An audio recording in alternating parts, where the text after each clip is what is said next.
Because we have to bring in our guest. He's been hosting since Abuja for a while, so we need to move on to the next segment. We have with us, we discussed yesterday the face-off between the EFCC and the embattled former governor of Kogi State, Yahaya Bello. From their own analysis, our narratives, his followers believed we were too critical of him. So joining us right now is Barrister Jesutega Shares from our Abuja studio, who's going to be joining the conversation. Good morning, sir. Are you there? Very good. I can hardly hear you here in the studio, but I know you can hear me.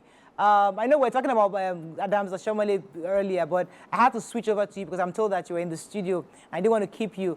So yes, yesterday we discussed the case of former governor of Kogi State with EFCC. And even in the newspapers today, we heard and read that your followers, or the followers of the former governor, were protesting and they were dispersed by the police. From your end, you said you were a bit too critical of the former governor. How do you mean? It's not. It's just a question of putting things in perspective. As far as demonstrations are concerned, we have freedom of expression as our rights, and that is a fundamental human right. Now, when it comes to this, what I would call shenanigans, with regards to the way the EFCC is basically hounding former Governor Yahaya Bello, I would say it has been basically a show of shame. You are the chairman of the EFCC, you call a press conference, you have charged someone to court. Then you now start litigating the same case in the court of public opinion. Then you now start displaying what on the face of the documents, assuming they are genuine documents, are payments of school fees. Payments. A receipt is evidence of what is stated on the receipt.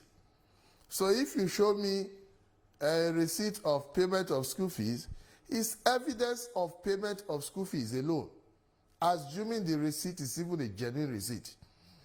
Now, if you are insinuating, alleging that someone stole money, and that is the money he used to pay the school fees, you have to bring evidence to show how he stole the money. You don't just start embarrassing people, tarnishing their reputation. Tomorrow now, somebody brings receipt with which you and your husband paid your children's school fees. And then he says, because you paid X amount of school fees, you are a thief. What arrant, utter nonsense. Show me where Mariah stole the money. Don't show me receipts that you paid. So sir, let me come in because we have a lot of questions for you. Go on, Mariah. And I'll come to the ladies very soon. There are so many angles to this. There are so many layers. Before I even get to the receipt or no receipt, or the repayment by the school or not, the fact that a sitting governor can transact in dollars in Nigeria, don't you think in itself is against the law? Or in itself is wrong or immorally wrong? It's more okay. Let me say morally wrong. Morally wrong. No. Now, what the law on transactions say? That is the law regarding legal tender. It's as follows. If I come to patronize you, Morayo, in Nigeria, if I come to your place of business and I offer you naira, you don't have a choice but to collect the naira from me. It doesn't mean that I cannot offer you dollar or pounds. That is the difference. Law is just what it is. Suppose I have what I have on me is dollar. I can tell you, Mariah, your product is 100,000 naira. Okay, take $100. If you accept, that's okay. That's lawful. However, you, Morayo, cannot say to me that I must pay you in dollar when I have naira. If I agree to pay you in dollar, by all means, but you cannot insist on it. That is the law. I get a few questions for you. Go ahead. That's the law, please. So I was going to ask you, you know, in law it says you are innocent till you are proven guilty. Why has the... Yeah, is that any Kuti? Yes, it is. She is. Hey, lovely, well done. God Thank bless you. you. That's Thank Fela's you. daughter. Amen. My claim to fame. Yes, I dare you. Yeah, I was just going to ask Go you. ahead. You are presumed innocent till you have been proven guilty. Why has the governor refused to appear in court? Why has he refused to go to the EFCC to go and defend himself? Because we are not assuming he's innocent too. So, as an innocent person, I will go there and say, look, I'm innocent, but I will show myself. But he has refused. He's been running helter-skelter. He's not Yanni, do you know one of the most succinct and profound expositions of human rights ever is one that was even elucidated by your dad. In a song, he said, human rights is my property. Now, it even goes beyond that. Our human rights, they are innate. That is, we are born with them. Then they are inalienable. They cannot be taken away from us. And we cannot even divest ourselves of those rights. You understand me? We have rights. When somebody goes to court, if somebody suspects you that you are trying to violate his human right, he is entitled to go to court.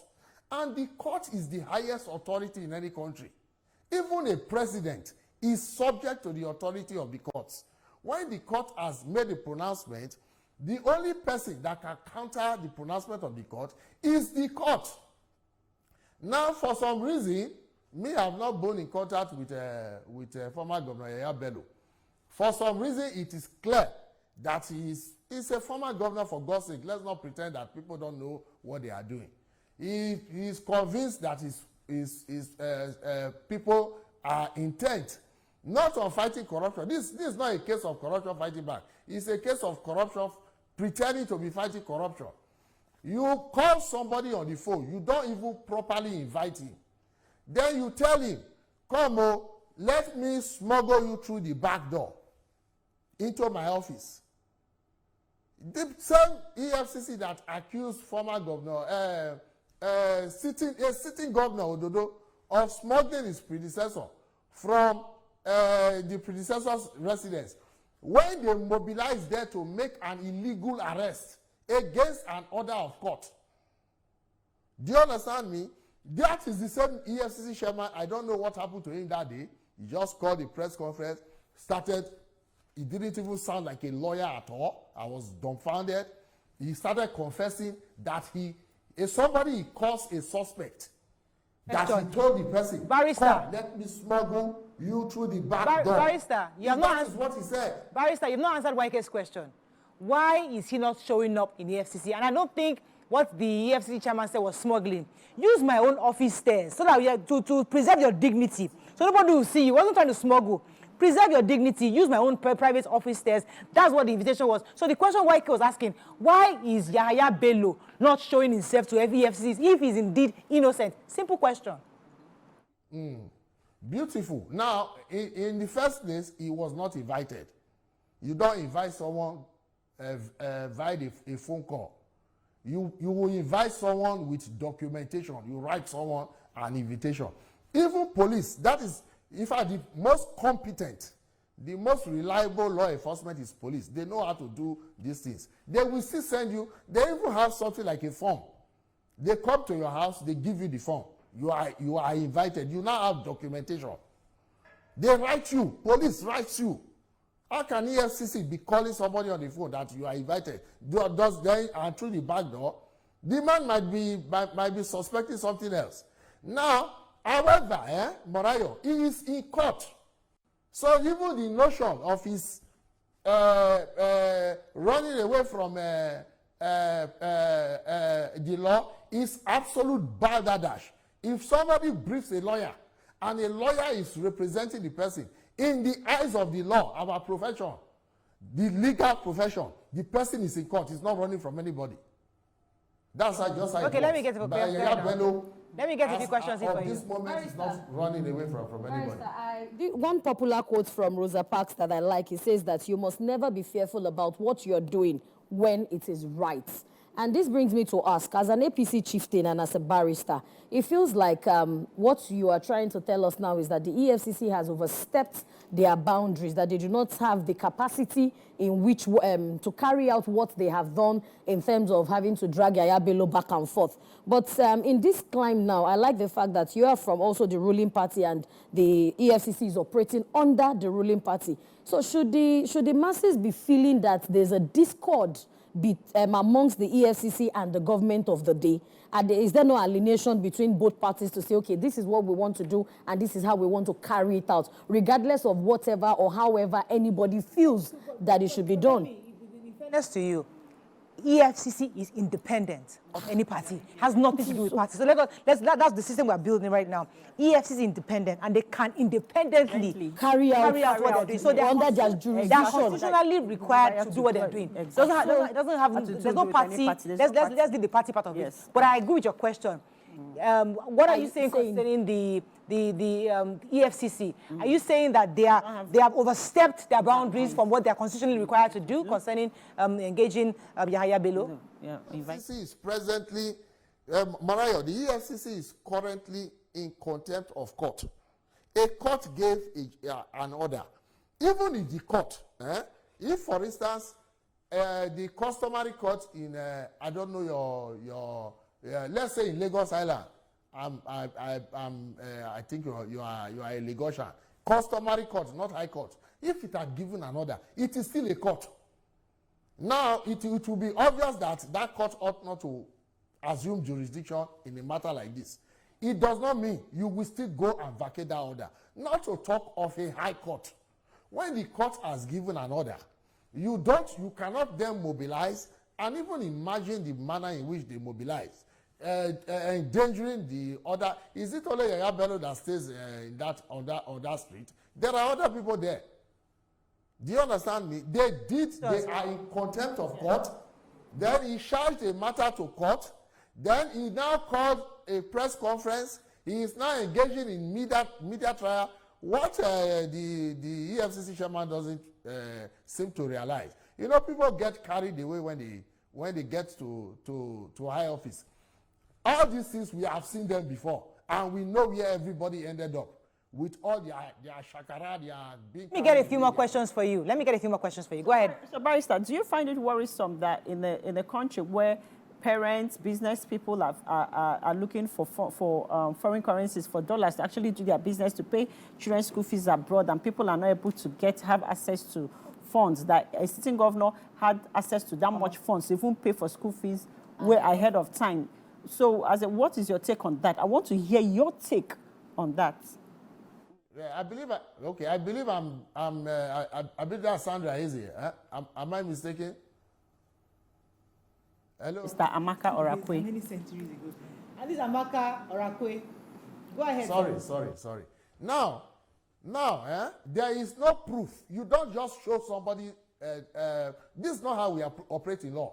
We don't practice law like quacks. We are professionals.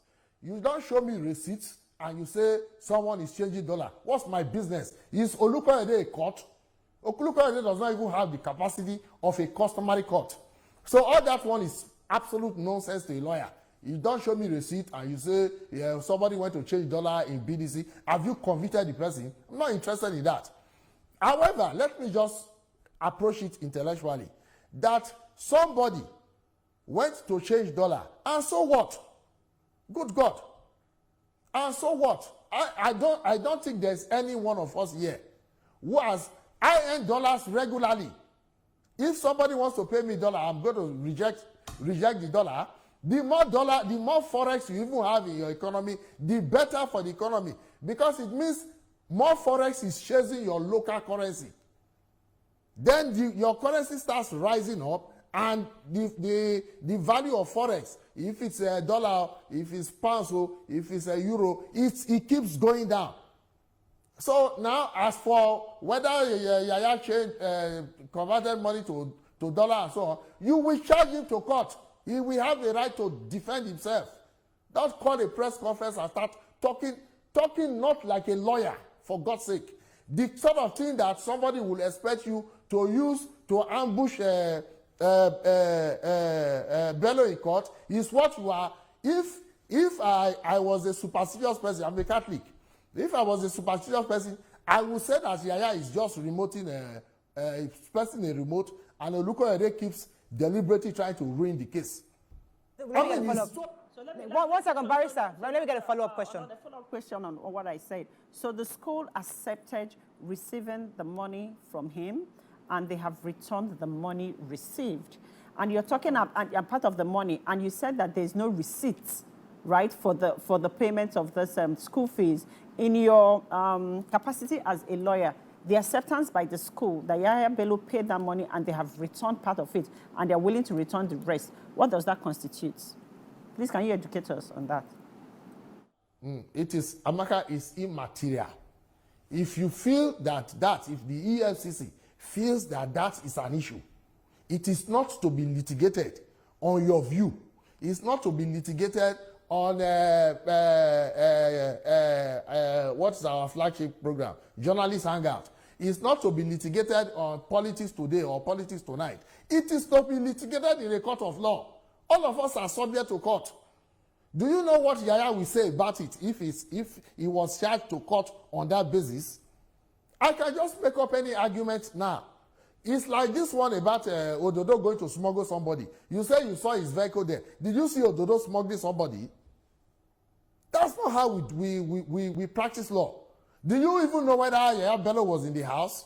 Then I can say, oh, I saw Amaka so and so place. To what issue does that go? You will have to be given an opportunity to defend yourself. And as of this moment, Yahaya Bello is in court. He is represented by learned counsel. What right does tomorrow now EFFC will just say, the chairman will say he called me on the phone? Barrister, let me ask you this question, and I hope you can hear me. Barrister, the fundamental questions many Nigerians are asking: how does a sitting governor, what business, what company, what manufacturing entity does he have that he has over $800,000 to pay children's school fees in advance? As you're a sitting governor, even after your office, what kind of industry did he build in Kogi State? What kind of factory is he running? What kind of transactions is he doing that earned him $800,000 to pay children's school fees? Nigerians who he has led within, especially within Kogi State, want to know. Okay, Morayo, what my own response to that is one. That is, you are assuming that this allegation of $800,000 is true. I am a lawyer. It has not been proved. You will have to subject Yahaya Bello to trial to prove that, to establish that first. We can't traffic in rumors. Somebody can say this one is a prostitute, this one went to sleep with this one went to chase this. Who cares? Prove it. Don't tarnish people's reputation. However, if it's a question of any money, do I know your income? Do you know my income? You don't know. You don't. I'm not Yahaya Bello's lawyer. Yahaya Bello is my party man. And I deliberately insist on being protective towards him. Because it is, I know things you would not know. We are all in the same party. All these things, they are coming from people within our party. There's some who decamped and ran election against Usman Ododo. So it's Muritala Ajaka, who was our former deputy publicity secretary, who now decamped from us, went to SDP, that ran election against Ododo and was defeated by Ododo. His own lawyer, JS Kutepa, SAN, is the same lawyer that EFCC hired to be tormented, to be... So you're inferring political innuendos. Let me let YK jump in here for a second. Yes, because allegations? There was a case, When it comes- excuse me, when it comes to barrister. any money, Barrister, Let us talk. there was a case against Yes, there was a case against the ex-governor before he left office. 84 billion. We were all heard about it. EFCC had said, we are going to ask you to come once your immunity is over. So there was that case already before all these new ones. So there was that 84 billion Pending case. before. I remember there was a case against Fayose. Yeah. Before it, the day that Fayose removed the toga of governor, he reported himself He to wore the a shirt EFCC office. inscribed EFCC, here I come. Yes.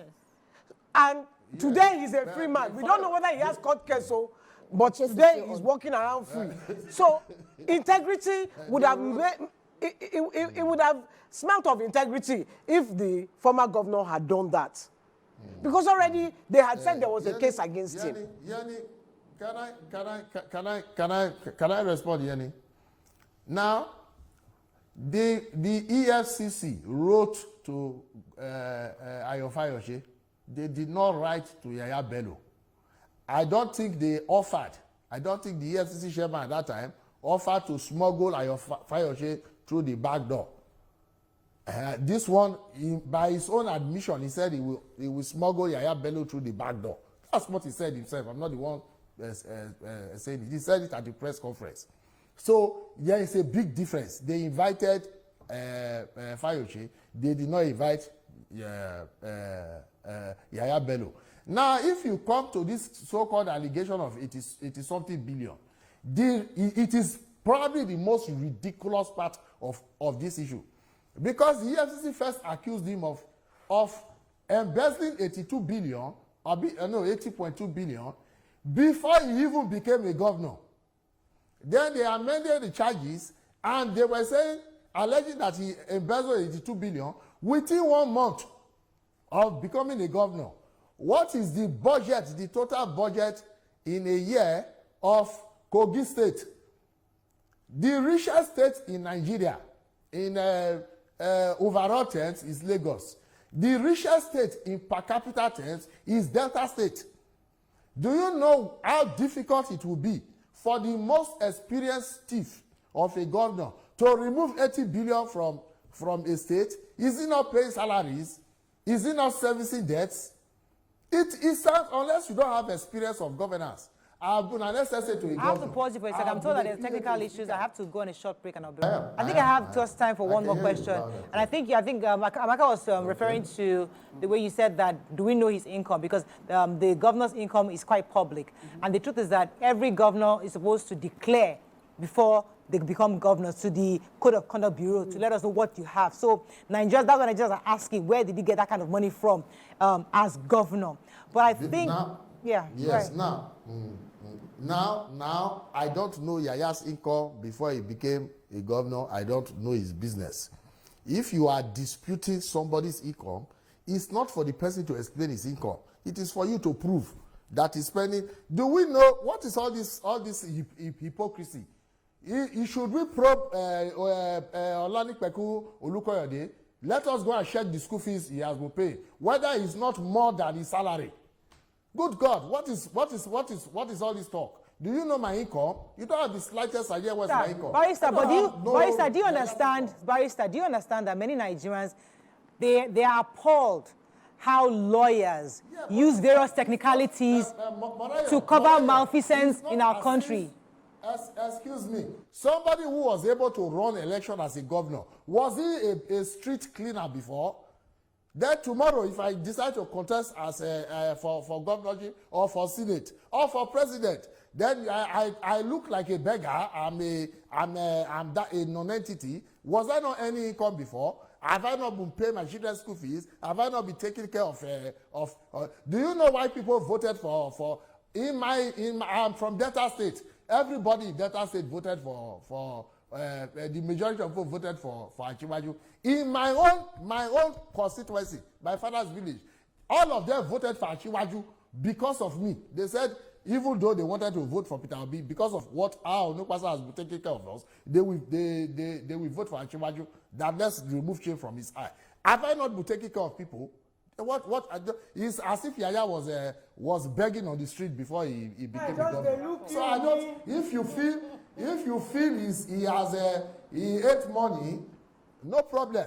Prove it. That's what we do. Tomorrow I see. So we have Barrister. Morayo used to pay school fees. Then I say Morayo is a thief. She has been stealing money from TBC. What sort of nonsense is that? Thing goes back to the court. And you're right, 100%. Let us prove it. But what I said earlier, do you think many Nigerians are quite appalled that where we are as a country, one of our problems is the fact that we have lawyers who use quite a bit of technicalities to cover malfeasance in our country. Behaviors of politicians, bad behaviors. You use technicalities of laws, or can you do they're proving one thing, things that people can see glaringly many times that are illegal and wrong. But lawyers find a way to, wiggle their way through it or out of it. So do you think that's part of our problem in this case? Are you a lawyer for the case? Not. He already mentioned he's deliberately Yeah. Go ahead, sir. insisting on supporting. Not at all. Do you know how you should be aware of how the adversarial trial works? You have another lawyer prosecuting somebody. Now, in order for that trial to be just, to be fair, to be transparent, you need another lawyer defending the person this other lawyer is prosecuting. Now it is adversarial, okay? It's like you take the trial of our Lord Jesus Christ. You bring him in the middle of the night. This person introduces hearsay evidence. This person do this. This person says, I saw him do that. He said he will destroy the temple. Who is interested? That's hearsay evidence. Everybody is entitled to legal representation. Okay. Let's go to court. You are a lawyer, Olukoyede. Go to court and vacate an order. Okay. Go to court and properly prosecute somebody and not disgrace our profession by calling a press conference. You will turn a bunch of journalists into a jury. Okay. To sit over judgment over a citizen. All right. Thank you very much, sir. We have to let you We go don't at do this that time. for God's sake. Thank you very much, sir. It was a pleasure having you on the show. We have to wrap up. We'll be speaking with Barrister Jesutega Shares from Abuja studio. Thank you so much for joining us and sharing with us your own perspective on this EFFC versus Yahaya Bello case. That's all we can take on today's show. Have a great day. See you tomorrow. Bye for now. Bye.